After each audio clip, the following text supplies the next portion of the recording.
Round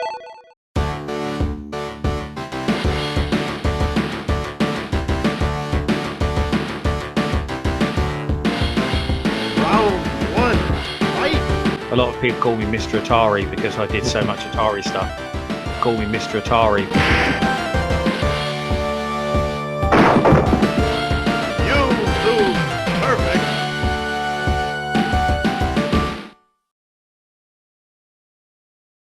If you've seen the teardown of the Naked Mole Rat's Commodore 64 review of Bubble Bobble, you're probably wondering what else could be said about the BBC version.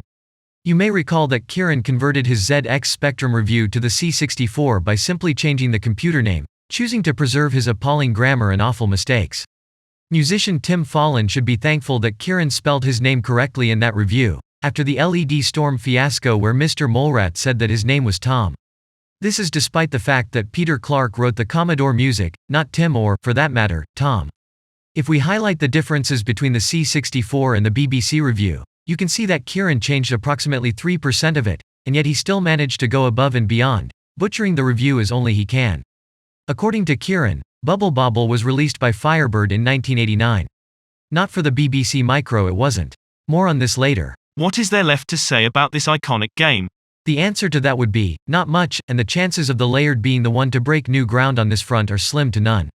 If Kieran is so sure his audience has played Bubble Bobble before, why does he bother to waste a paragraph waffling on about how it's a two-player single-screen bubble-blowing platformer? Also, despite Kieran claiming it to be a two-player game, it can also be played in single-player mode. When Kieran stole the screenshot for his review from the Digital Archaeologist YouTube video at the 4-minute 59-second mark, he failed to notice that the game was being played in single-player mode.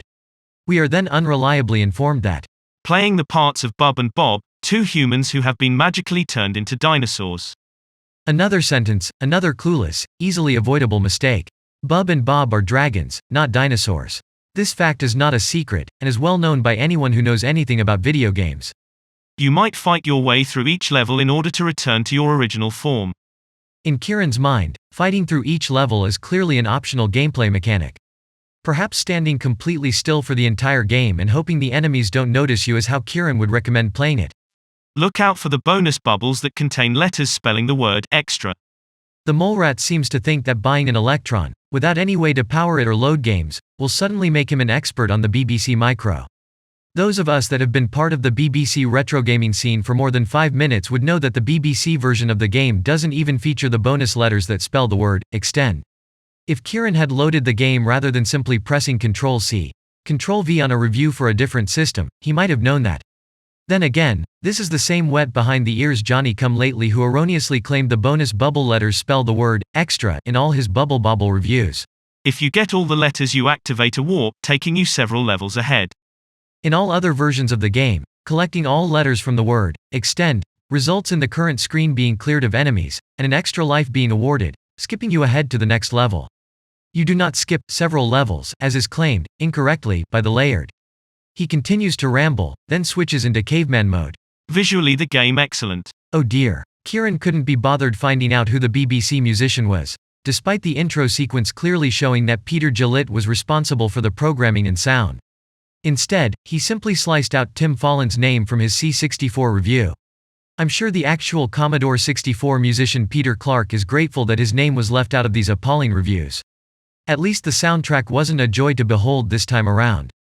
Bubble Bobble is one of the finest arcade conversions on the BBC Micro, and it's a real shame this never got an official release back in the day. All of a sudden we're told that the game never got an official release. What happened to Firebird releasing the game in 1989, as Kieran himself claimed at the start of this debacle?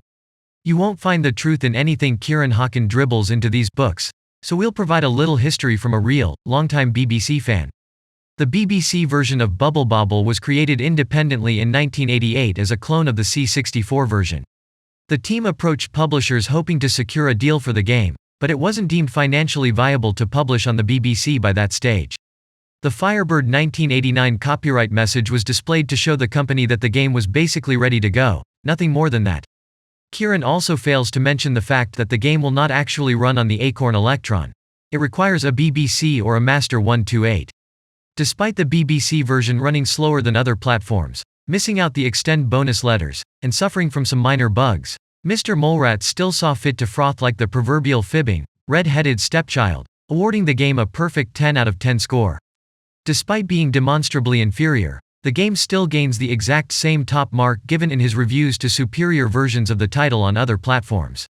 It's clear that Kieran never even considered reviewing each platform on its merits, particularly when taking into account the fact that he has now regurgitated this same identical review, inaccuracies and all, more than half a dozen times for different systems. Unsurprisingly, as this is the Laird we are talking about, each review successfully showcases the fact that he has either never played any of these versions, or, if he did, he paid no attention when doing so. With this in mind, why does he feel qualified to write about them? It's not unlike a slug deciding to claim that it's an expert in politics. And to expect others to pony up for a collection of his imbecilic, incorrect and immature idiocies? Preposterous. When talking of Kieran's writing ability, we should always note the vast disparity between ability and execution. He's been churning these books out at a horrific rate, desperately trying to peddle them to a new and unsuspecting audience before they become aware of his ruse. This being that he has neither the time, nor the ability, to produce anything remotely resembling a quality product.